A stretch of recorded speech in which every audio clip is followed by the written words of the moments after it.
Mesdames et messieurs, chers amis, nous sommes réunis à une heure où les boussoles de l'ordre international ne pointent plus vers le nord, mais oscillent follement entre l'effondrement et la métamorphose. Nous vivons ce que les historiens appelleront sans doute le temps des fractures béantes. Comment l'humain peut-il encore exister quand la raison d'État devient le prétexte à l'effacement des peuples ? Pour tenter de répondre à cette question, et avant d'ouvrir le dialogue avec notre invité d'honneur, je remercie notre partenaire, le président de l'Institut des cultures arabes et méditerranéennes de Genève, l'ICAM, qui se tient à nos côtés pour porter cette exigence de culture et de savoir. Merci Alain Bittard. Notre exigence de nuance, nous la porterons ensemble ce soir. Elle sera d'abord celle du temps long avec notre invité d'honneur, mais elle sera aussi celle de la conscience juridique.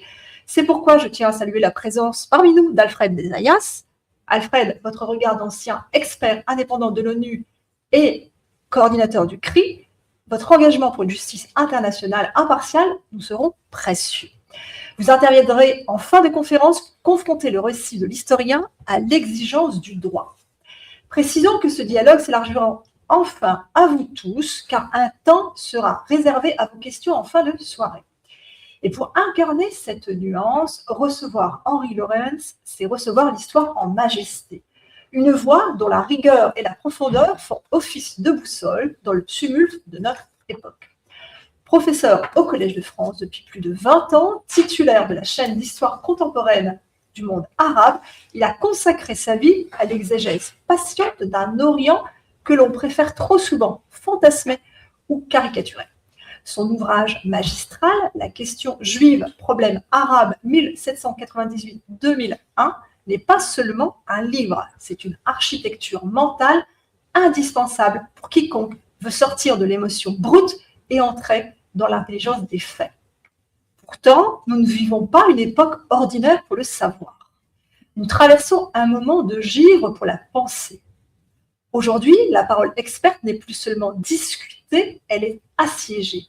Elle fait l'objet d'une tentative d'effacement d'une cancel culture institutionnelle qui ne vient pas des marges, mais de réseaux coordonnés cherchant à dicter au temple du savoir ce qu'il est permis de dire, d'étudier ou même de murmurer. Rendre honneur au travail d'Henry Lawrence, aujourd'hui, c'est donc aussi défendre un principe sacré, celui de la liberté académique. C'est refuser que le bureau du chercheur devienne une annexe du tribunal de l'opinion ou un bureau de censure ministérielle. Cher Henry, merci infiniment d'être avec nous. Avant de plonger dans les racines de votre œuvre, j'aimerais que nous nous arrêtions sur un événement qui a fait vaciller les murs du Collège de France il y a quelques mois. Vous deviez co-organiser les 13 et 14 novembre dernier un colloque intitulé « Palestine et Europe », un événement académique classique réunissant des diplomates, des juristes et des historiens de renommée internationale. Pourtant, à la suite d'une campagne de presse et de pression ministérielle, ce colloque a été annulé par l'administrateur du Collège de France, officiellement, pour garantir la sérénité des débats. Au-delà des faits, ce sont les méthodes qui glacent. Des échanges de mails révèlent des réseaux se félicitant de cette annulation comme d'une victoire militaire, appelant à éplucher les bios et à constituer des fiches de délation. On vous a même qualifié, vous, monsieur le professeur, de simple militant. Votre œuvre montre pourtant que l'histoire est par excellence un outil de refroidissement des passions. Au fond, j'ai le sentiment que ce que l'on vous reproche aujourd'hui, c'est précisément ce refus du sacré, ce récit émotionnel et intouchable au profit du document et de la preuve d'archives. Ma question, comment avez-vous vécu ce moment où le temple de la rigueur scientifique a cédé face à une panique morale orchestrée? Est-ce que cette interdiction marque, selon vous, une bascule irréversible où la recherche sur la Palestine n'est plus jugée sur ses sources et sa méthode, mais sur sa conformité à un agenda politique? C'est toujours une question difficile. Évidemment, sur le moment, c'était tout à fait désagréable. Et voilà. Donc, je reprends sur le moment, c'était évidemment tout à fait désagréable. On a dû improviser dans un local d'une 30aine de places le colloque qui était organisé pour plusieurs centaines de personnes, mais du coup, ça nous a donné une visibilité qu'on n'aurait pas eu ailleurs, puisqu'on a eu, je crois, 600 000 visions sur les différents réseaux sociaux, c'est-à-dire que nos amis du CAREP et des réseaux qui remontent du Skoda Institute au Qatar ont mobilisé leurs ressources informatiques, et donc on a eu une diffusion qui était impensable si on ne nous avait pas interdit. Pour le reste, c'est le problème qui malheureusement s'est encore posé dans des conditions dramatiques tout à fait récemment en France, c'est la notion de trouble à l'ordre public. Parce que c'est sur le trouble à l'ordre public que mon colloque avait été interdit, en tout cas dans les locaux du collège. Et les événements récents de Lyon montrent toutes les inquiétudes que la notion de trouble à l'ordre public peut poser à la liberté académique et au-delà. Pour le reste, finalement, moi qui ai passé plus de décennies au Collège de France, je vais enfin me trouver dans une note en bas de page de l'histoire du collège, ce qui n'est pas désagréable pour mon futur. Votre collègue François Héran a écrit une lettre cinglante à l'administrateur, dénonçant une cancel culture administrative et suggérant ironiquement que désormais, les professeurs devraient soumettre la liste de leurs invités au tribunal de l'opinion. Partagez-vous son inquiétude? Sommes-nous entrés dans l'ère de la recherche sous autorisation ministérielle? Sorry. Non, bon, on ne va pas revenir longtemps sur cette histoire, d'autant plus que je suis dans un établissement où nous sommes très peu nombreux. Nous sommes une communauté, un collège, c'est une communauté. Donc, évidemment, ces événements ont posé des problèmes à l'intérieur. Nous avons discuté, en particulier sur la notion de liberté académique, qui est une notion complexe. Bon, disons que je suis conduit à respecter la collectivité, donc je ne veux pas revenir sur le sujet et sur les débats internes que nous avons eus sur ce sujet. Je pense que le spectacle continue. Merci pour cette mise au point nécessaire. On comprend que si la question de Palestine brûle autant aujourd'hui, c'est parce qu'elle touche au nerf à vif de notre propre modernité. Mais pour comprendre pourquoi le présent est si inflammable, il faut remonter à la structure même du conflit que vous avez disséqué pendant 40 ans. Votre livre n'est pas une simple chronologie, mais une autopsie des structures mentales de l'Occident. Le basculement d'une question religieuse et européenne vers un problème politique et arabe. Dans votre œuvre monumentale, vous ne racontez pas une guerre de religion éternelle, mais un processus politique précis. Vous montrez que ce qu'on appelait au XIXe siècle la question d'Orient, ce partage des dépouilles de l'Empire ottoman par les puissances européennes, a muté. Vous décrivez un basculement fascinant et tragique. Comment une question juive purement européenne et religieuse a été exportée, greffée sur un territoire pour devenir un problème arabe. Vous analysez ce moment où le projet sioniste, perçu par l'Europe comme une solution à ses propres démons, vient percuter de plein fouet l'éveil du nationalisme arabe. Pour comprendre le présent, vous nous demandez de remonter à 1798. Ce n'est pas seulement l'expédition de Bonaparte en Égypte, c'est le moment où la Palestine, cette terre sainte figée dans le sacré, rentre brutalement dans la géopolitique moderne. Pourquoi ce point de départ est-il la clé de voûte de votre théorie? Est-ce à ce moment-là que l'Europe commence à projeter sur ce territoire ses propres angoisses, ses propres ambitions, faisant de la Palestine le miroir de ses rivalités impériales? Beaucoup de questions à la fois. En fait, il faudrait presque à la limite revenir au XVIIe siècle, dans la mesure où un élément sous-jacent jusqu'à aujourd'hui, c'est la théologie protestante de l'accomplissement des prophéties, qui annonce en quelque sorte que la fin des temps, l'accès au millénium passe par le rassemblement des Juifs en Terre Sainte. Et cette vision des choses qu'on trouve dans le protestantisme français aussi, qu'on peut appeler l'accomplissement des prophéties, puisque le grand protestant français Jurieu a écrit un livre qui porte ce titre.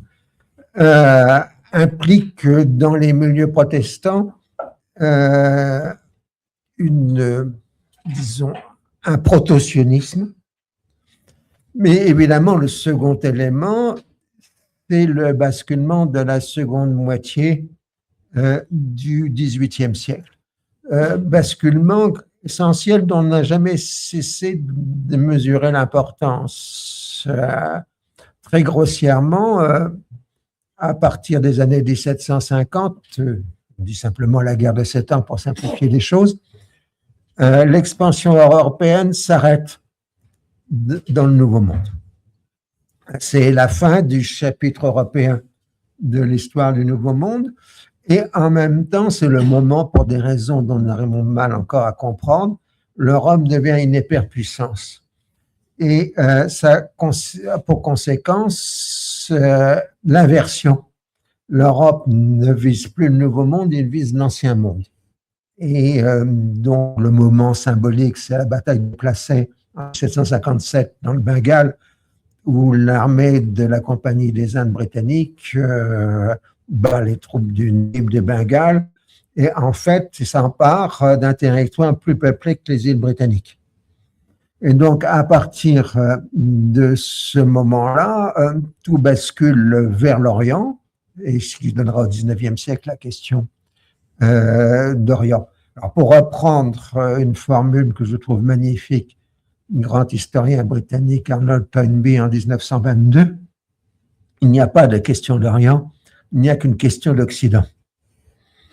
Et dans cette formule-là, il y a deux sens. Le premier qui est évident, c'est que la question d'Orient oppose des puissances occidentales entre elles. Mais la seconde, c'est que le sujet est l'occidentalisation des sociétés orientales. Et en particulier le nationalisme, puisque Toynbee écrit ça au moment de la guerre russo-turque de 1922, où il a été sur le terrain lui-même pour étudier la question. Donc, ce mélange très important entre un changement de géopolitique majeur, l'élément religieux et l'arrivée d'une armée française au Proche-Orient en 1798, et surtout en 1799, l'entrée de cette armée française, alors on parle à l'époque de Syrie, mais c'est en fait la Palestine, puisque les troupes françaises iront jusqu'à Tyr, dans le Liban actuel, et dans l'intérieur jusqu'au Golan. Napoléon dit on pouvait voir Damas, ça j'ai des doutes, mais il devait en tout cas pas très loin quand même de Damas. Ça n'a duré que quelques semaines, évidemment. Et dans cette histoire-là, il faut d'abord voir que c'est 10 ans de révolution, 6 ans de guerre, 7 ans si on fait partir de 1792. Donc pour les contemporains européens, il y a un sentiment d'apocalypse. Le pape vient d'être chassé de Rome, il y a les guerres, et puis il y a cet individu dangereux. Et donc les protestants anglais voient dans le jeune Bonaparte l'antéchrist. Mais du coup, ils inscrivent ça dans le texte de la fin des temps et ils énoncent que Bonaparte va créer un État juif en Palestine. Et on a donc là cette combinaison entre le jeu des ambitions politiques. Bonaparte n'a jamais eu l'ambition de créer un État juif en Palestine. Je suis encore harcelé de temps à autre par des gens d'origine israélienne qui me disent mais oui, il voulait un État juif. Non, il n'y a aucune trace dans les archives. Pas seulement françaises, mais aussi dans les archives anglaises ou dans les archives ottomanes. Donc, la question est réglée. Enfin, ils y croient dur comme fer. Et donc, ce mélange du religieux, du politique et de l'apocalypse est un élément constitutif qui dure jusqu'à aujourd'hui. Et en même temps, quand les troupes françaises, en 1799, entrent en Galilée, ça fait 6 ou 7 ans que le catholicisme est presque interdit en France. Et en tout cas, il n'y a pas d'aumônier, il n'y a pas de prêtre dans cette armée française révolutionnaire. Mais les textes disent, quand les Français arrivent en Galilée, quand ils arrivent à Nazareth, etc., ils retrouvent leur catéchisme. Et Et donc, c'est cette dimension religieuse qui va amener un 19e siècle très curieux que j'ai appelé l'invention de la Terre Sainte, dans un volume précédent, qui est qu'à la fois ce territoire qu'on appelle Palestine ou Israël, mais qu'en fait c'est la Terre Sainte pour simplifier les choses, la Terre Sainte pour les trois religions, cette Terre Sainte va devenir d'autant plus fortement présente dans l'imaginaire occidental que cette société occidentale, paradoxalement, se laïcise. Et c'est en ça peut pas dire les paradoxes. Alors pourquoi? Parce qu'une des grandes questions du 19e siècle, c'est l'existence de Dieu. Et pour Ernest Renan, par exemple, il se pose la question, est-ce que Dieu existe et qu'est-ce qu'il est dans l'histoire? C'est l'appel. Comment on crée une religion? Or, vous avez d'un côté les philologues. Et les philologues font une analyse transformant la Bible de texte religieux en texte historique, mais plutôt ramenant à des éléments concrets, disant ce Josué n'a pas arrêté le soleil, et ainsi de suite. Et du coup, les protestants d'abord, et puis ensuite les catholiques ensuite, vont faire de l'archéologie de la Palestine la preuve de l'existence de Dieu, puisqu'ils vont retrouver par l'archéologie les traces du monde de l'Ancien et du Nouveau Testament. Donc vous aurez un investissement religieux autour de la Terre Sainte qui va se combiner évidemment avec les ambitions géopolitiques de la région et le courant apocalyptique protestant qui reste jusqu'à aujourd'hui extrêmement important, même si pour les Français qui sont majoritairement catholiques, c'est une notion complètement absurde. Mais dans le monde protestant, ça ne l'est pas. Et tout ça va conduire à la naissance, mais plus tardive, dans la seconde moitié du 19e siècle, de quelque chose qui va devenir à la fin du 19e siècle le sionisme. Et donc le sionisme va s'inscrire dans quelque chose qui existe avant lui, qui est cet investissement culturel, religieux, colonial, économique des puissances occidentales à travers tout le 19e siècle et qui est symbolisé par cette image de la Terre Sainte.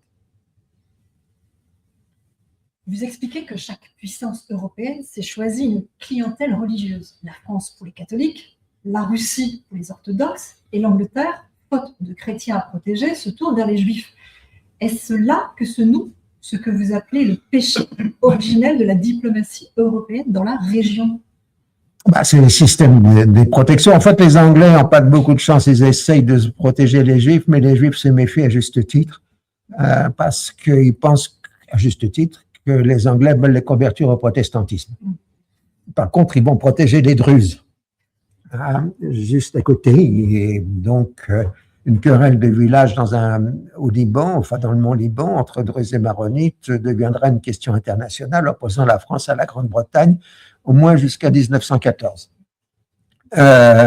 Mais c'est ces jeux de protection qui sont extrêmement importants parce que vous avez un choc frontal à Bethléem en 1847 où une bagarre de moines entre catholiques et orthodoxes provoque un enchaînement historique qui va conduire à la guerre de Crimée. Et donc, pour les relations internationales du 19e siècle, on regarde la Palestine comme on regarderait du lait qui est en train de bouillir, parce que on a fait une guerre européenne à cause de ça, il ne faut pas recommencer. Donc on surveille. Alors, les choses se calmeront à partir de 1890, tout simplement parce qu'il y a l'alliance franco-russe. Et donc à ce moment-là, quand des moines se bagarrent à Bethléem, on règle ça entre Saint-Pétersbourg et Paris. Mais on voit ce paradoxe d'internationalisation des affaires locales prenant des dimensions conflictuelles dans le domaine européen. Justement, vous montrez que la Palestine devient alors un objet d'étude pour les puissances. Est-ce qu'on ne peut pas dire que le drame des populations locales commence là, au moment où la carte de la Palestine est redessinée par des cartographes et des artilleurs européens qui ne voient dans ce territoire qu'un allié stratégique et jamais une réalité humaine souveraine? C'est le problème d'une maladie régionale qu'on appelle le biblisme. qui est que le regard occidental est toujours fixé sur une image biblique. Si vous prenez les photographies, les peintures du 19e siècle sur ces territoires, ça ne les intéresse pas de voir un port moderne, une ligne de télégraphique, etc. Ce qu'ils veulent, c'est des images ressemblant à celles de la Bible. Et ça dure jusqu'à aujourd'hui, je veux dire, l'Égypte, en Syrie, etc. Il y a toujours un regard occidental conditionné par la Bible, avec des affaires récentes, je n'ai pas le temps d'en développer, mais qui montre encore l'importance de ce biblisme. Mais un biblisme qui conduit soit à négliger les populations réelles, soit à les enfermer dans un passé plurimillénaire et en refusant la modernité. Le titre de votre ouvrage est d'une précision chirurgicale. Question juive, problème arabe. Vous posez une thèse forte. L'antisémitisme est une pathologie exclusivement européenne. Une crise de la modernité occidentale qui a fini par être exportée en Orient par le biais du projet sioniste. Pour bien comprendre ce transfert, il faut rappeler la violence du choc initial en Europe. Entre 1880 et 1920, le continent est traversé par des vagues de pogroms massifs, notamment dans l'Empire russe où vivaient alors 5 millions de juifs. C'est cette déflagration européenne et non une dynamique locale moyen-orientale qui devient le carburant du sionisme politique. Comment l'Europe a-t-elle réussi ce tour de force tragique, transformer une persécution qu'elle a elle-même produite sur son sol en un conflit insoluble entre deux peuples d'Orient? Est-ce que le drame des Palestiniens est, au fond, d'être devenus des victimes de l'Europe? Ça, c'est un discours d'aujourd'hui. C'est qu'on a, si vous voulez, si vous faites une trajectoire du 19e siècle européen, vous avez une montée irrésistible du libéralisme jusqu'à 1880. Et en fait, ce serait à prendre la conférence de Berlin en 1878, qui serait le point terminal du libéralisme européen. Et dans ce qu'on appelle à ce moment-là la question juive, jusqu'à 1878, c'est l'émancipation des populations juives et donc non chrétiennes à l'intérieur de l'espace chrétien européen. Et à Berlin, en 1878, on demande à la Roumanie d'émanciper ses juifs et elle refuse. Et les puissances européennes ne vont pas plus loin. Et c'est en 1879 que le mot antisémitisme apparaît. Et en 1880 commence le cycle des pogroms dans l'Empire russe. Il y a donc un retournement. Mais un retournement que nous avons beaucoup de facilité, paradoxalement, à comprendre aujourd'hui, parce que vers 1880 apparaissent d'abord les sociétés de masse en Europe. C'est le moment où l'Europe a à peu près alphabétisé la presque quasi-totalité de sa population. Donc, nous avons maintenant des journaux qui tirent à plus d'1 million d'exemplaires dans les grands pays occidentaux. Aujourd'hui, on aimerait bien avoir les tirages de 1880. Société de masse, propagande, et puis naissance de ce que je l'avais appelé jadis des courants authentitaires, c'est-à-dire définissant chaque peuple comme étant garant d'une authenticité propre que la modernité est en train de détruire. Et donc l'antisémitisme pose que les Juifs sont étrangers par nature, ils sont inauthentiques par nature dans chacune des sociétés européennes, que ce soit évidemment en Allemagne, mais en Allemagne, de plus en plus les Allemands se pensent en termes de race, donc ils vont faire des Juifs une race. Les Français, on a bien essayé de trouver une race française quelque part, mais on n'a jamais réussi. Franchement, on a tout essayé pour ça, mais jamais, il n'y a pas de race française, c'est pas possible. Non. Bon. Donc, on a dit, ils n'appartiennent pas à notre histoire, ils n'appartiennent pas à la terre et les morts, dirait Barès, et ainsi de suite. Donc, les Juifs deviennent des étrangers par nature, des inauthentiques. Ça donnera par exemple avec de guerre un peu plus tard, dans ce genre de choses. Et puis 1880 est aussi un moment important parce que c'est le moment où le chemin de fer d'Ukraine se connecte avec le chemin de fer de l'Ouest européen. Parce qu'il faut quand même des choses matérielles dans ce genre d'histoire. À partir de ce moment-là, vous pouvez partir de Plonsk en Ukraine ou dans la Pologne actuelle et prendre le train. Et en 2 ou 3 jours, voilà, ce que font une grande partie des gens, c'est d'aller à Hambourg, traverse l'Allemagne en wagon plombé, parce que les Allemands adorent les wagons plombés.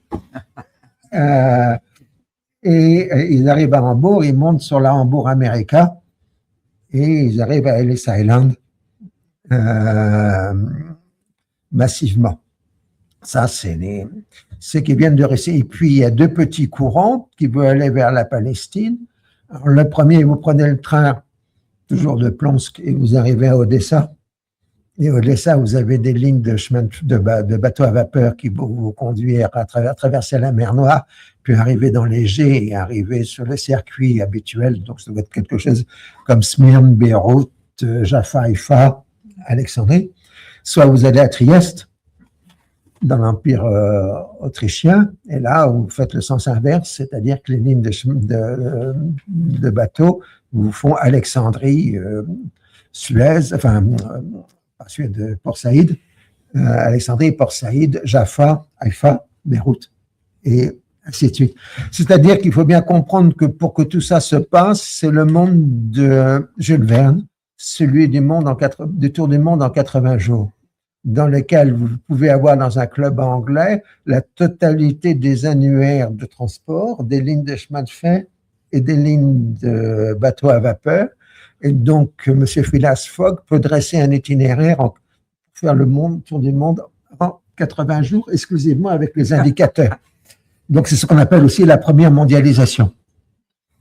Et c'est à ce moment-là où les choses commencent à être possibles que le sionisme peut apparaître, et pas avant.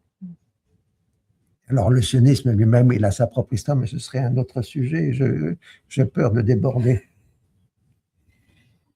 Ça une autre fois. Vous montrez que l'identification des Européens en Israël n'est pas seulement politique, elle est culturelle. Est-ce pour cela que la critique de la politique israélienne est vécue par nos élites comme une trahison de l'identité européenne elle-même? Le rapport Israël-Occident est un rapport compliqué. D'abord parce que culturellement, même si le judaïsme allemand a joué un certain rôle dans l'édification du sionisme et du mouvement sioniste, en particulier dans l'entre-deux-guerres, il reste que l'essentiel de la production vient des Juifs de l'Empire russe. Or, il y a, dans la perspective d'auto-émancipation des Juifs de l'Empire russe, un désir d'Occident ou une affirmation d'Occident qui est d'autant plus forte qu'ils sont rejetés par les Occidentaux par le biais de l'antisémitisme. Et quand ils arrivent en Orient, ils se posent comme occidentaux. Et du coup, ils méprisent les Juifs orientaux. Et ce sera jusqu'à encore le cas à peu près dans l'État d'Israël aujourd'hui, même si les choses se sont quand même plutôt aménagées ces dernières décennies. Alors par ailleurs, quand vous faites de la politique, vous faites des alliances. Et pour faire des alliances, il faut faire des discours qui vous donnent les bonnes grâces d'un tel ou d'un tel ou d'un tel. Vous faites des projections à destination de. Donc évidemment, quand on parle à des puissances protestantes, on l'appelle le millénium, etc. Aux autres, on dit c'est le règlement de la question juive, et ainsi de suite. Et puis ils s'inscrivent dans le mouvement. Alors, colonial, c'est compliqué à utiliser parce que colonial a plusieurs sens à la fois, ou impérial.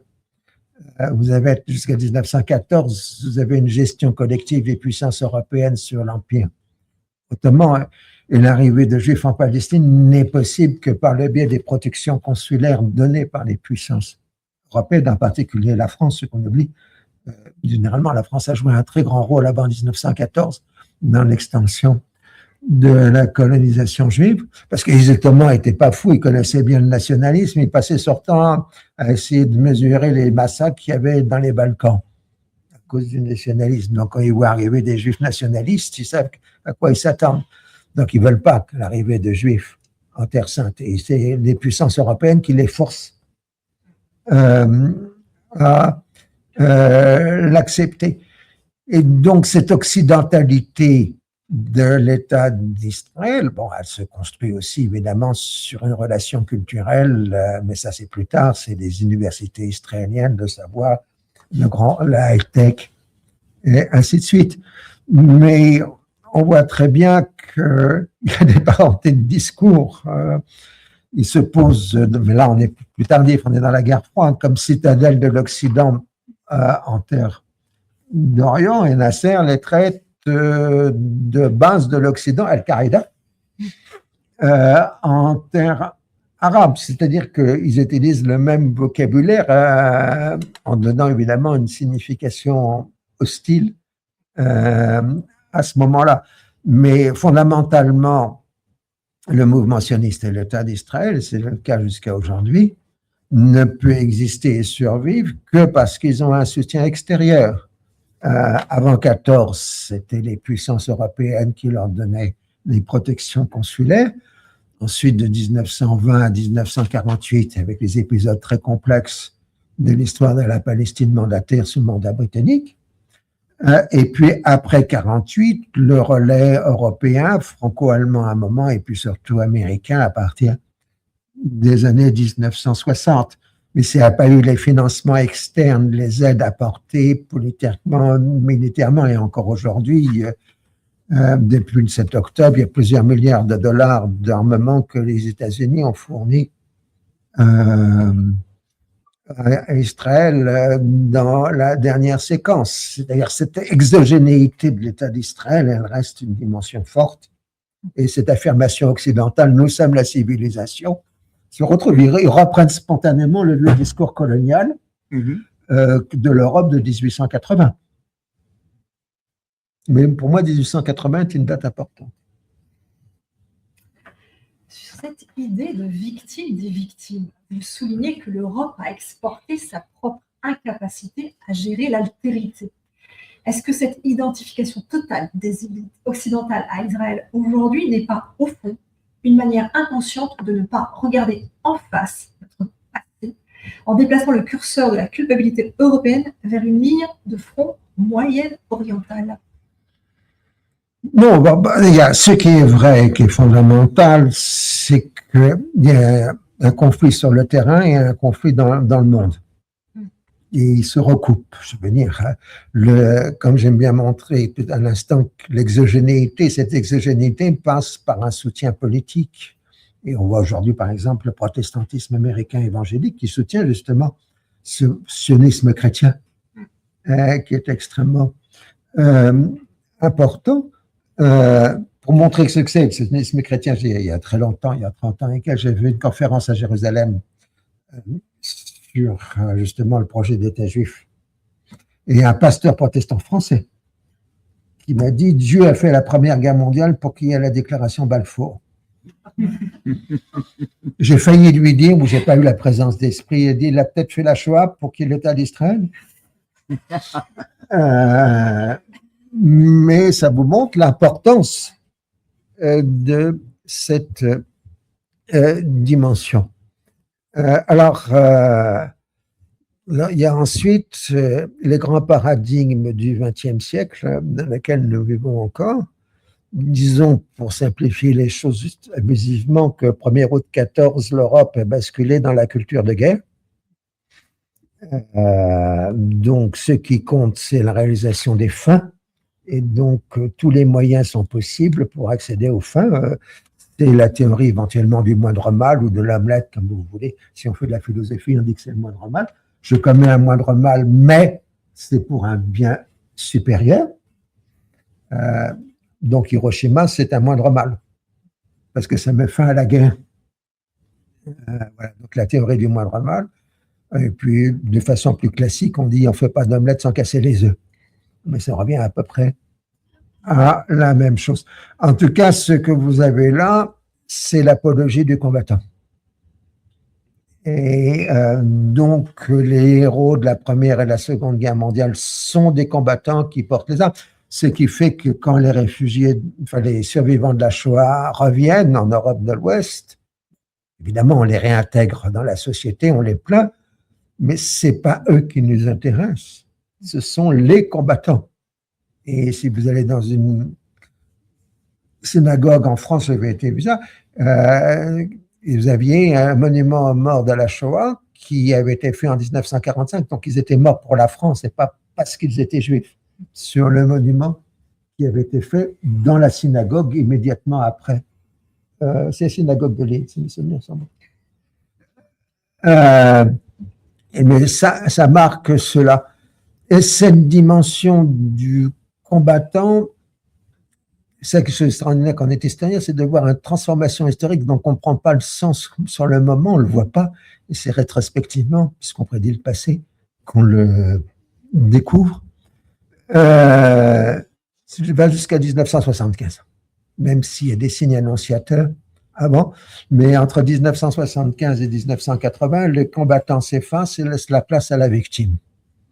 Et du coup, il n'y a plus de libération, mais un appel des droits de l'homme immédiat. On passe de l'immédiat et non plus au futur. Ça va conduire aussi à des tas de changements, des perspectives temporelles. Ça, c'est un autre sujet. C'est qu'on bascule de l'avenir vers le présent, ce qu'on appelle le présentisme. Et un certain nombre d'autres choses du même genre.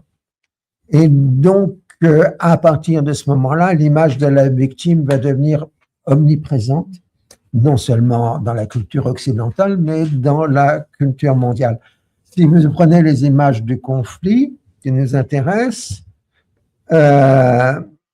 pour les Juifs qui arrivent en Terre Sainte à partir de la fin du 19e siècle, ils viennent pour ne plus subir, donc ils prennent les armes pour ne plus être opprimés. Et ensuite, les Palestiniens prennent les armes pour libérer leur terre opprimée. Donc, c'est par la Kalachnikov qu'ils vont retrouver leur dignité. Et donc, les images réciproques de l'un et de l'autre, jusqu'aux années 70, se ressemblent dans l'usage ou la revendication des armes. Mais après, on passe au paradigme de la victime. Donc, l'image, c'est plus le combattant, c'est l'enfant tué. Et à partir des années 1980, si vous regardez les médias, vous aurez des renvois des uns et des autres sur des cadavres d'enfants, ce qu'on ne montrait jamais à l'époque du combattant. Et donc, c'est en ça que la logique victimaire ou la perspective victimaire s'est imposée de façon mondiale. On est même à la caricature, c'est Daesh, qui a à la fois une position victimaire, en disant nous faisons ça parce que nous sommes des victimes, mais en même temps, nous faisons ça pour créer des victimes. Mais il s'inscrit encore dans cette perspective victimaire. Et on pourrait être, donc, les Palestiniens ont dit nous sommes victimes des victimes. Et du coup, les Juifs d'Afrique du Nord ont dit nous sommes victimes des victimes des victimes. Donc, on est. Alors, probablement, les choses sont en train de changer maintenant, parce qu'on est en train de, lentement mais inexorablement, rebasculer vers une ère du combattant. Depuis, disons, le début des années 2020. Mais ça, c'est un autre sujet. Abordons la période charnière du mandat britannique. Vous décortiquez avec une précision d'horloger comment l'Angleterre, prise entre ses promesses contradictoires, la déclaration Balfour et les promesses aux Arabes, a institutionnalisé le conflit. Vous réfutez l'idée de haine ancestrale en montrant que tout est affaire de droit, de décret et de gestion coloniale. On le voit concrètement dès les années 1920, les Britanniques figent le pays dans des systèmes d'éducation, de santé et d'économie totalement séparés.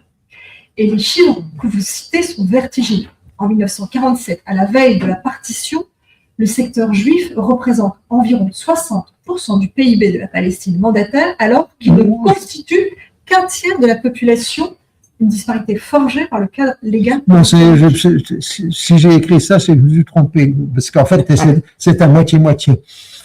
Non, ce qui est intéressant, c'est qu'à la fin de la Palestine mandataire, les Arabes ont bloqué économiquement les Juifs.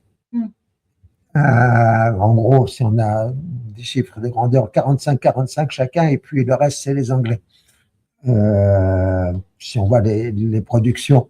Mais il n'y a plus de terre à vendre et l'économie juive ne prend plus de domination.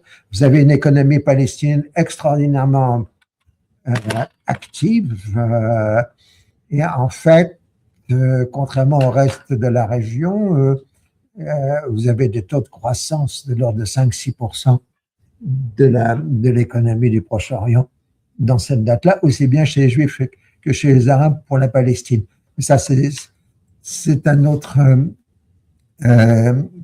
sujet. Il y a ce blocage. Non, les Anglais en Palestine, au bout d'un certain temps, ils disent, mais qu'est-ce qu'on fout là? Ils ne comprennent plus pourquoi ils sont là. Et en fait, ils se sont mis à quelque chose sur le dos qui ne comprennent pas pourquoi ils ont fait ça et ils ne savent pas comment en sortir. Et c'est ça le paradoxe de la Palestine mandataire.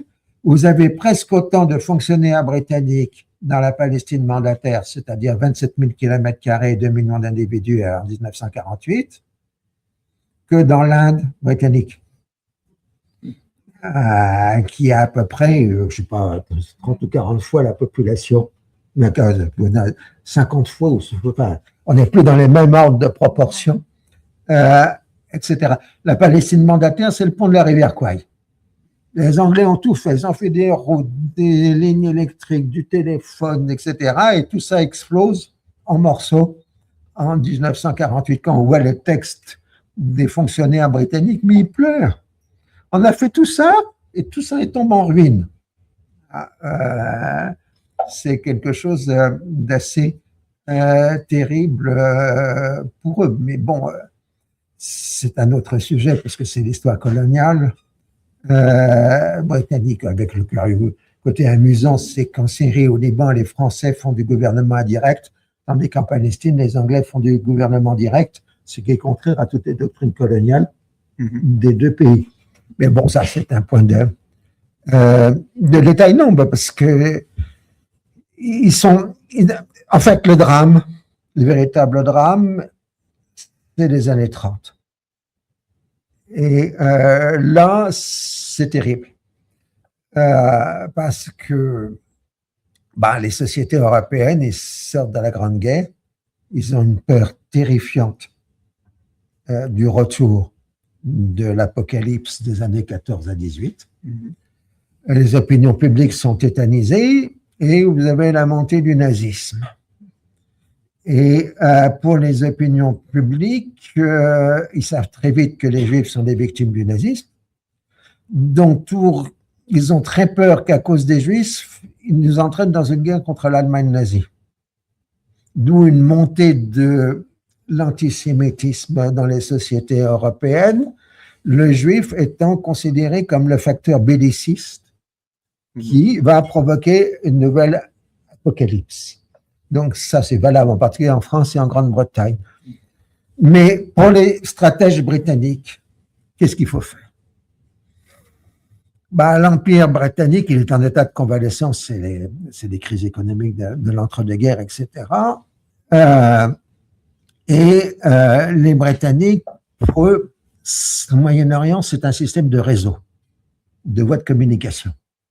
Maritime, terrestre, oléoduc, etc. Et c'est un espace vital. Ça ne fait pas partie juridiquement de l'Empire britannique, mais pour aller tout simplement de Londres à l'Inde, il faut passer par le Moyen-Orient. Et donc, c'est vital.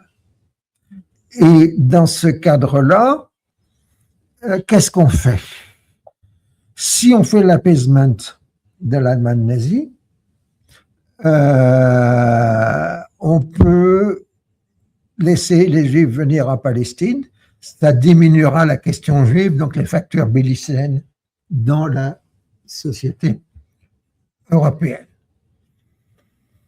Mais si on fait ça, ça implique qu'il n'y a pas de guerre contre l'Allemagne nazie. Parce que si on entre en guerre avec l'Allemagne nazie, on ne peut pas se permettre un soulèvement arabe qui coupe les lignes de communication de l'Empire.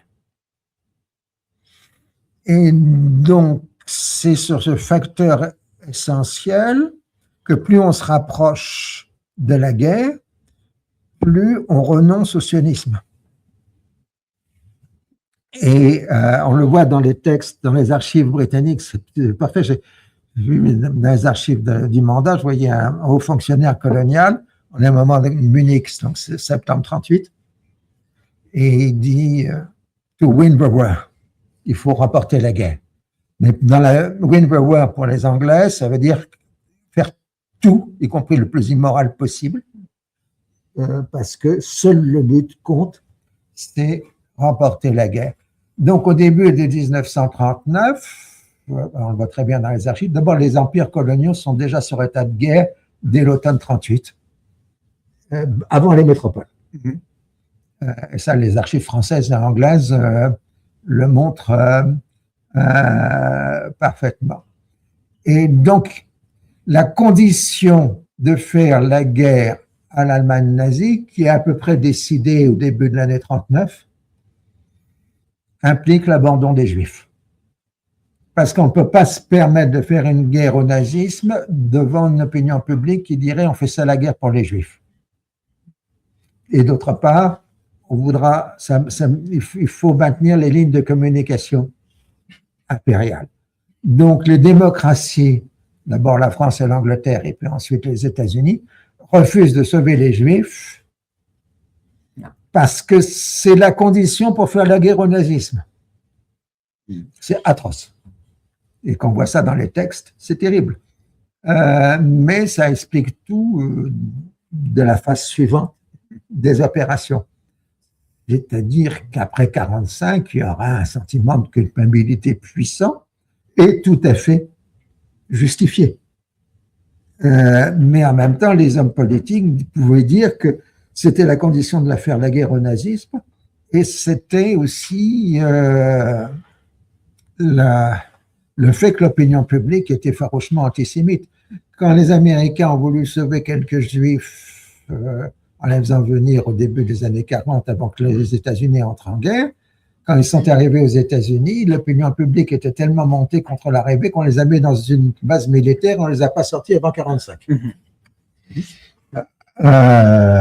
Donc ça vous montre la montée. Les bateaux Saint-Louis, hein? Oui. Horrible, c'est que ça montre l'ambiance de l'époque. Alors évidemment, tout ça va faire du conflit qui nous intéresse un conflit saturé d'histoire. C'est un conflit saturé d'histoire d'abord sur une histoire ancienne, l'histoire sainte des trois religions, avec les deux lieux saints, qui peuvent être des lieux de confrontation. Au XIXe siècle, c'était les lieux saints chrétiens. Aujourd'hui, c'est les lieux saints musulmans et juifs qui sont des lieux de confrontation, parce que pour des raisons historiques, ce sont les mêmes. C'est le fait qu'en dehors de nous renvoyer à quelques millénaires en arrière, 2 à 3 000, non, ça renvoie à l'histoire récente pour l'Europe, la destruction des Juifs d'Europe, pour l'Occident, et pour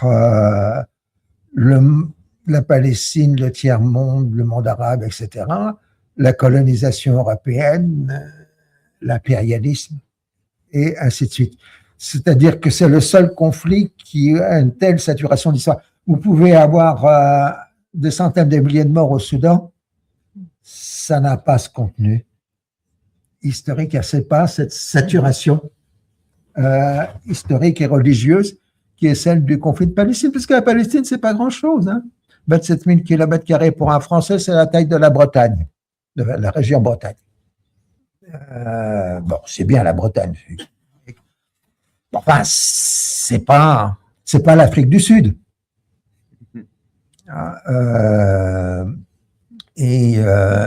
Donc, c'est justement le fait que l'espace soit tellement restreint dans une telle saturation d'histoire qui sont les dimensions du conflit. Après 1967, le conflit change de nature. On quitte les guerres classiques entre États pour entrer dans une confrontation directe entre un occupant et un occupé. C'est aussi le moment où l'Europe tente d'exister diplomatiquement avec la déclaration de Venise en 1980, qui reconnaît pour la première fois les droits nationaux des Palestiniens. On ne peut comprendre ensuite l'espoir des années 90 sans rappeler le choc de la première intifada en 1987. Ce fut le moment où la société palestinienne a pris son destin en main, forçant la communauté internationale à voir l'occupation non plus comme un simple différend frontalier entre États, mais comme une impasse humanitaire et politique profonde.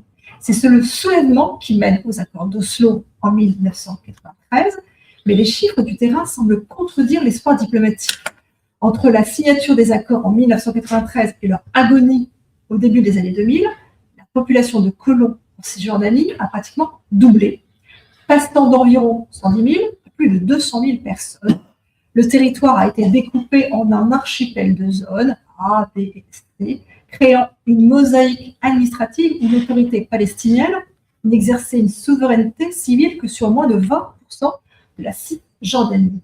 Avec le recul, est-ce qu'Oslo était une chance réelle de partition ou n'était-ce qu'une nouvelle forme de gestion coloniale à distance, un système qui a gelé l'occupation plutôt que de l'arrêter? Tout est possible en histoire. Je veux dire, encore une fois, on peut déterminer que ça ne pouvait pas être autre chose une fois que ça s'est passé. À chaque moment de l'histoire, vous avez une somme de virtualités.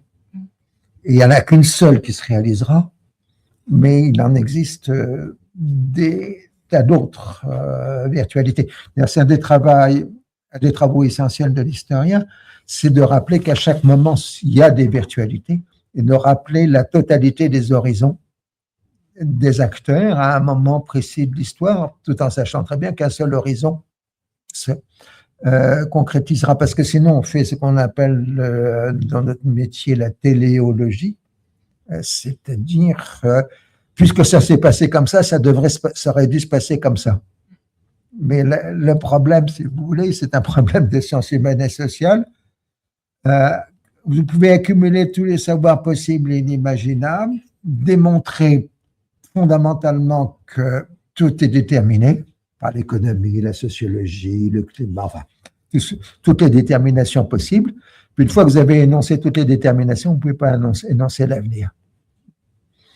Et c'est ça le surprenant, c'est que l'avenir est déterminé, mais vous ne le saurez qu'après. Donc, en ce sens-là, vous avez des horizons d'acteurs, et si un tel n'avait pas fait ça, et si un tel avait ça, c'est ce qu'on appelle en histoire le contrefactuel. Alors, il y a des scénarios contrefactuels qui auraient pu montrer que cela aurait marché si, ceci, ici, etc. Mais bon, c'est du contrefactuel. Vous clôturez votre étude en 2001. Ce n'est pas un hasard. Entre la fin de la seconde intifada et le 11 septembre, on bascule dans l'ère de la guerre au terrorisme. Est-ce que depuis 2001, la question de Palestine n'est pas devenue l'otage d'un choc des civilisations fantasmées, un prisme identitaire qui rend désormais toute résolution politique quasi invisible derrière le religieux? Le religieux, il y a toujours des facteurs religieux dans le conflit de Palestine, qu'ils soient du côté musulman, chrétien ou juif, d'autant plus que la Palestine, c'est le lieu de la fin des temps. Pour les juifs, c'est l'arrivée du Messie, et pour les messianistes juifs, c'est pour bientôt. Pour les chrétiens, surtout protestants, ou essentiellement protestants, parce que les catholiques n'aiment pas s'occuper de la fin des temps, ça ne les intéresse plus depuis le XVIe siècle. C'est là l'arrivée des forces du bien et du mal à Margédon, et évidemment l'arrivée des 1000 ans de bonheur, le millénium, et puis l'histoire est définitivement terminée. Donc c'est la fin des temps pour une partie du protestantisme. Et puis pour les musulmans, c'est encore la même chose, parce que l'antéchrist local s'appelle le Dajjal, et le combat final va arriver quand Jésus va descendre sur terre pour revenir à partir de la mosquée des Omeyyades à Damas, et ils vont se heurter aux forces du Dajjal. Alors, il y a des discussions sur les lieux, est-ce que c'est du côté de Lod ou c'est un peu plus loin? Donc Lod, c'est là, à peu près là où il y a l'aéroport Ben Gurion actuellement. Et alors, vous avez des choses assez comiques, comme des coupés-collés que des eschatologiques musulmans font de la littérature protestante sur l'Internet. Et ça vous donne des choses bizarroïdes, mais authentiques, comme l'antéchrist, le Dajjal, donc le trompeur, va venir en soucoupe volante du triangle des Bermudes. Mais c'est diffusé dans la région, hein, etc. Et donc, cette dimension apocalyptique, elle est là toujours sous-jacente, jamais totalement exprimée, mais toujours à basse intensité, permanente. L'anecdote que j'aime bien, c'est en 1918, 1919, quelque chose comme ça. Ambassadeur de France, Paul Cambon, à Londres, rencontre Lord Balfour, qui est ministre des Affaires étrangères, donc c'est normal. Et il dit, My Lord, vous savez qu'en faire un État juif en Palestine, c'est la fin des temps? Et Balfour lui répond, oui, mais quel spectacle.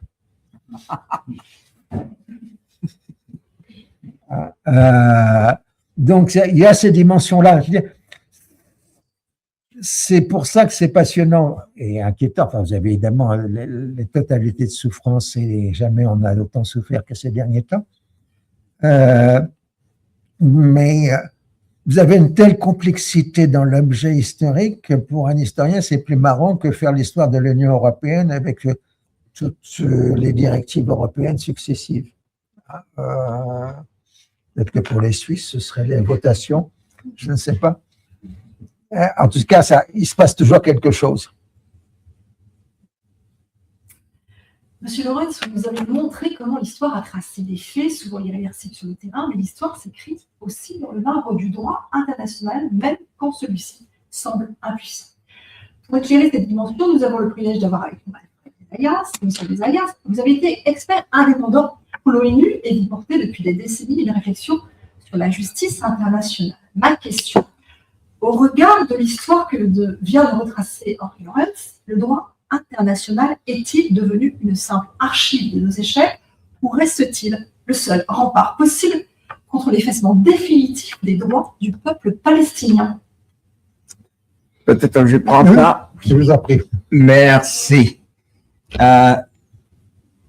Moi, je crois toujours aux Nations Unies, au droit international.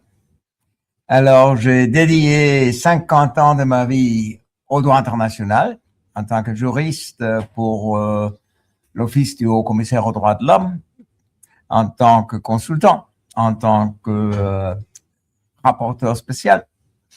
Je n'abandonne pas l'espoir que avec rationalité, avec logique, avec intelligence humaine, on peut arriver à une solution durable pour le Moyen-Orient. À mon avis, bien sûr, les trois opinions consultatives de la Cour internationale de justice sont définitives. On ne peut pas avoir une paix sans respect de ce que le plus haut juriste des Nations Unies, la plus haute instance juridique des Nations Unies a tranché. Il y a bien sûr le cas South Africa contre Israël qui sera sans doute décidé cette année. Et je vous dis, en tant que professeur de droit international, la Cour internationale de justice décidera que, bien sûr, il y a eu un génocide et qu'il y a une responsabilité civile et pénale de dirigeants israéliens, mais aussi il y a une complicité des dirigeants occidentaux, parce que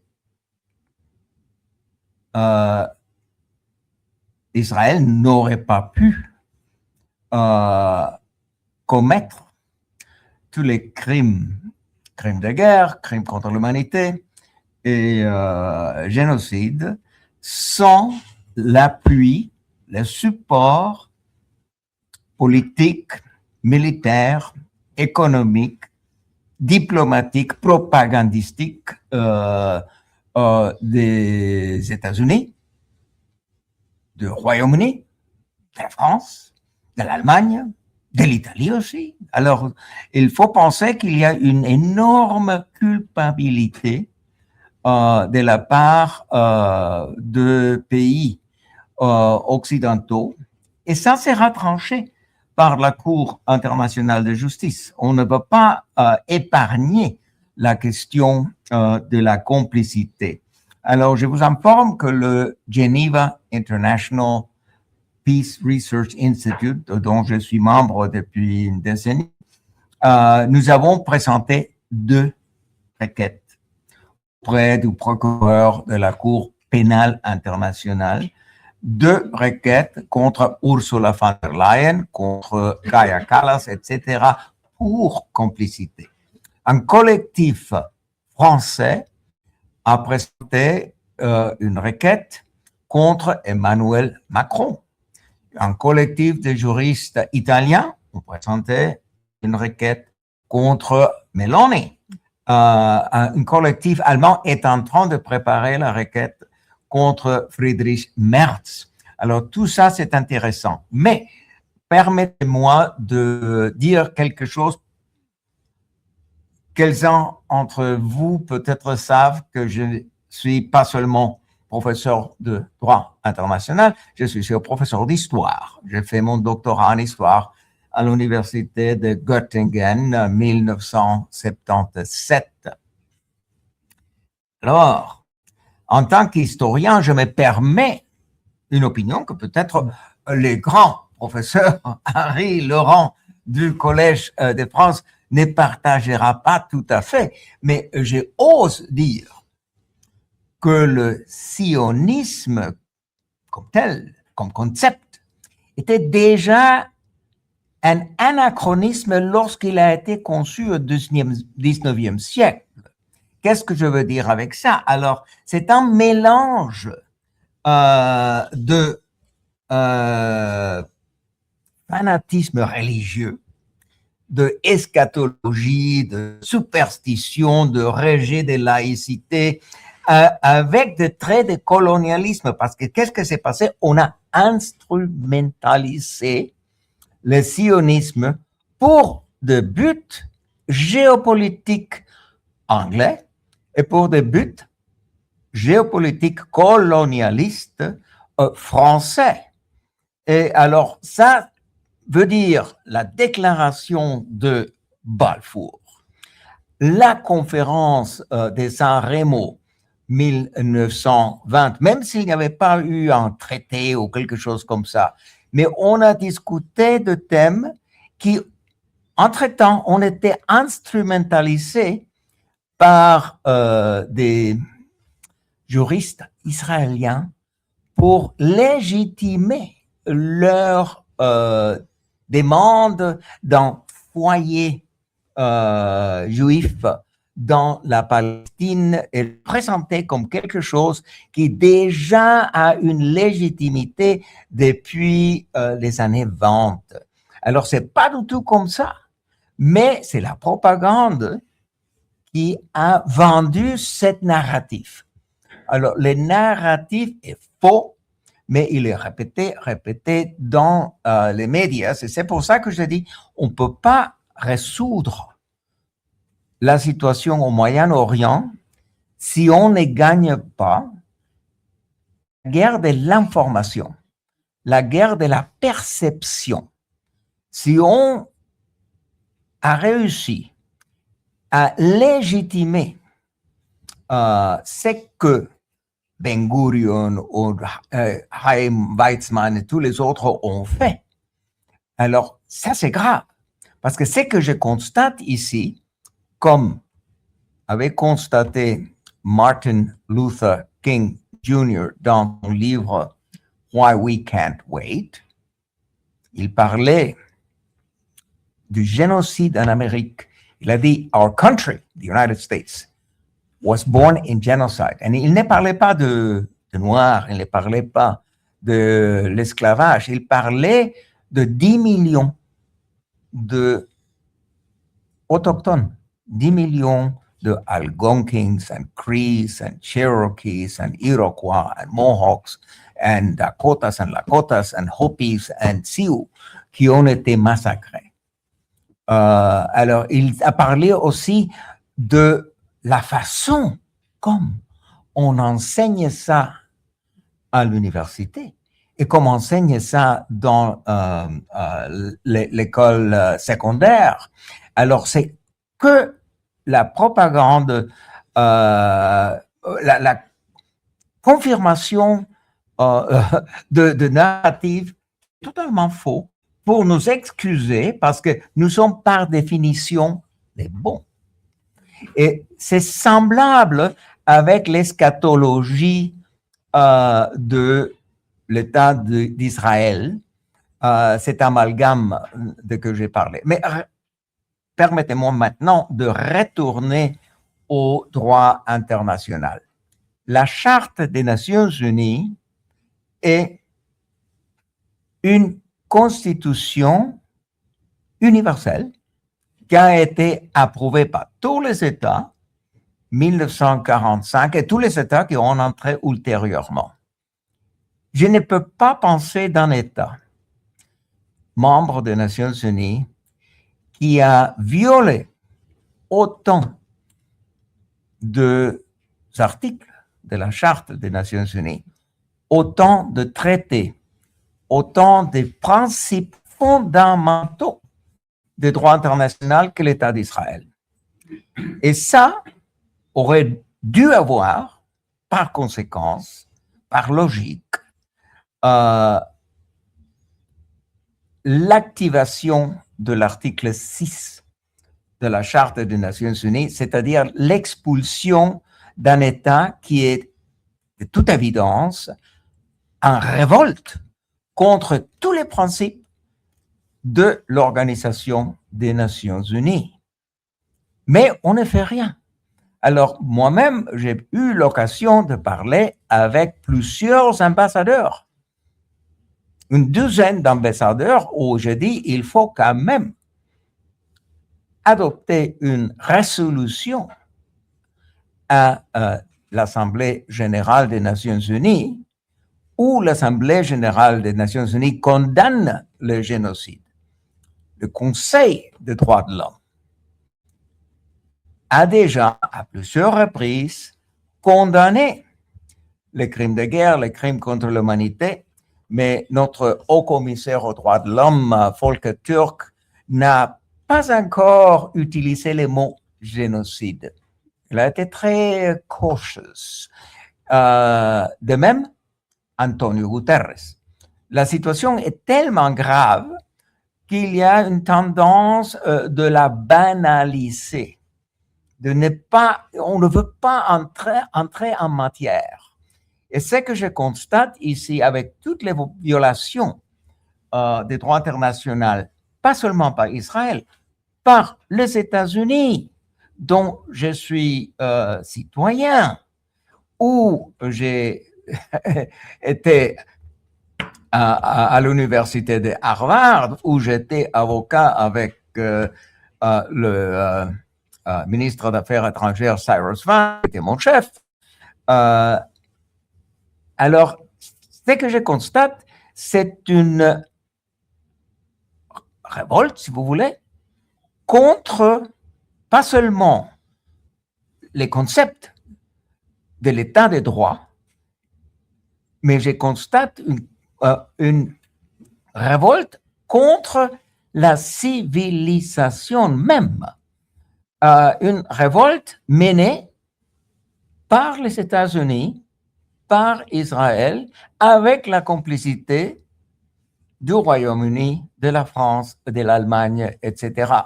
C'est une situation hyper dangereuse et on peut facilement terminer avec une guerre nucléaire qui peut exploser, par exemple, si les États-Unis et Israël, de nouveau, décident de bombarder, de agresser l'Iran. Alors, ça pourrait facilement terminer à une guerre universelle. Alors, je pourrais continuer parce que j'ai fait bien de notes. Le professeur Laurent nous a donné des très bonnes formulations. J'ai beaucoup aimé sa formulation, le paradigme de la victime, qui bien sûr a été utilisé par les Israéliens, mais aussi par les Européens. Et le professeur Laurent et moi, nous partageons l'amour pour l'histoire de l'Empire romain. Et entre les grands historiens romains, nous avons bien sûr Publius Tacitus. Et dans son livre, je pourrais vous le lire en latin, je vais seulement vous lire un mot en latin et vous donner la traduction. C'est dans un discours gaulois qui dit que les légions romaines ubi solitudinem faciunt pacem appellant. C'est Gaza. Là où ils font un désert, ils l'appellent la paix. Et qu'est-ce que c'est que cette Board of Peace sous la présidence de Donald Trump et avec un autre membre de cette Board of Peace qui s'appelle Benjamin Netanyahu? Alors, est-ce que c'est machiavélique? Est-ce que c'est seulement quelque chose de cynisme orwellien? Est-ce que c'est le ministère de paix dans 1984? Mais il y a, en ce qui concerne le paradigme de la victime, il y a une constatation de Tacitus qui s'applique complètement à la situation au Gaza et à ce que reversal, comment ça s'appelle ça en français? The reversal of roles. Alors, proprium humani ingenie est, Odysse quem lesseris.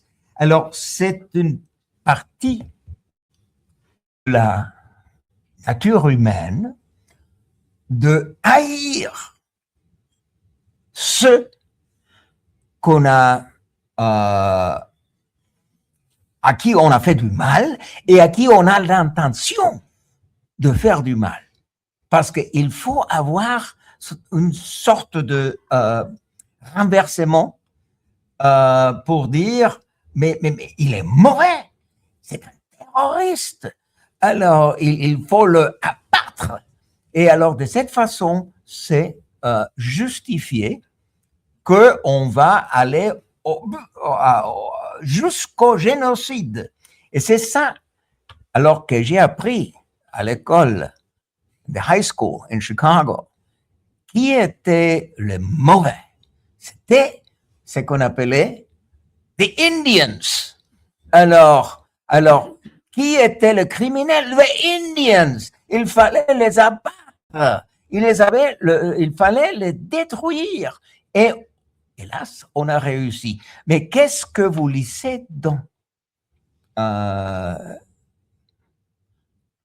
les livres d'histoire qu'on utilise aujourd'hui à l'école aux États-Unis?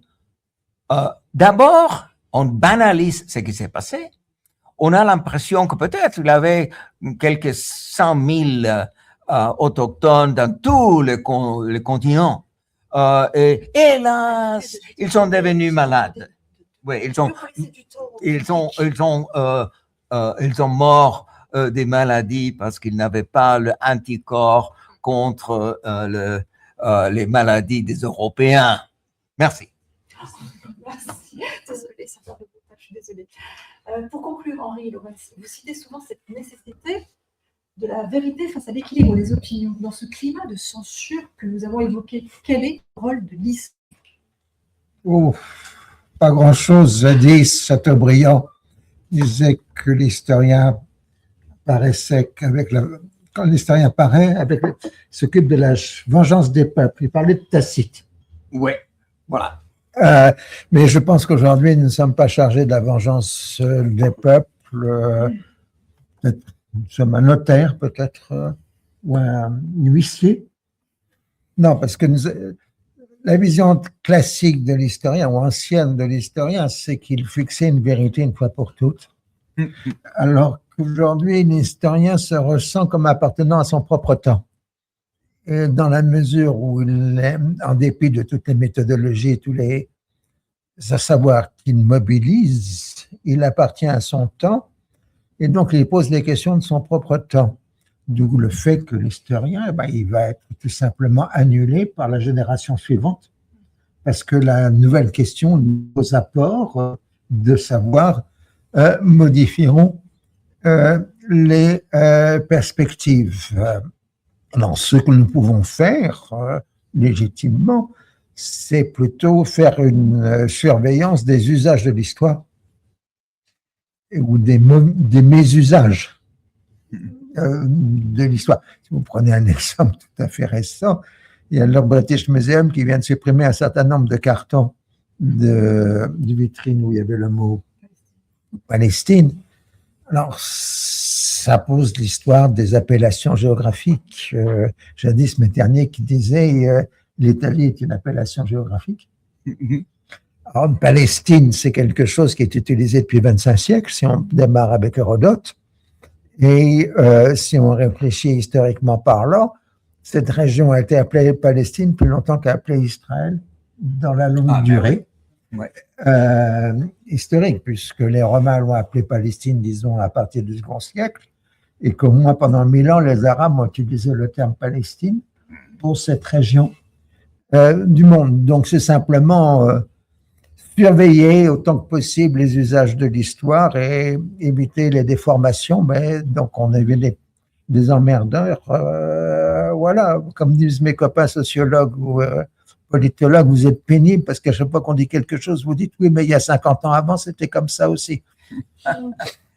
Si vous mettez une note en bas des pages, Marc Bloch, The Historian's Craft. J'ai toujours mon livre que j'avais utilisé 1968, 69, 70 à la Graduate School of Arts and Sciences in Harvard. Alors, c'est un livre où il explique les usages de l'histoire, c'est-à-dire les abus de l'histoire, l'instrumentalisation de l'histoire pour des buts géopolitiques. Alors, c'est un livre fantastique que je donne même aujourd'hui aux étudiants. Ce qui est intéressant, que mon exemplaire m'a coûté à l'époque 95 cents. Essayez d'acheter un paperback today for $1. Ça n'existe plus. Mais quand même, c'était un livre de 1968. Oui, il a dit dans ce fameux livre, c'est l'apologie pour l'histoire. Adversaire de Robespierre, partisan de Robespierre, cessez de vous quereller et dites-nous qui est Robespierre. C'est le sujet. Merci Henri Laurens de nous avoir rappelé que pour voir clair dans la tragédie d'aujourd'hui, il ne faut pas seulement des yeux pour regarder l'image, mais une mémoire pour lire la légende. Et cette mémoire ne serait pas complète sans l'exigence du droit que vous avez rappelé, Alfred Desayas. Merci de nous avoir montré que derrière la tragédie des faits, il existe une grammaire internationale qui, bien que malmenée, reste le seul langage commun possible pour une justice future. Merci infiniment à vous deux.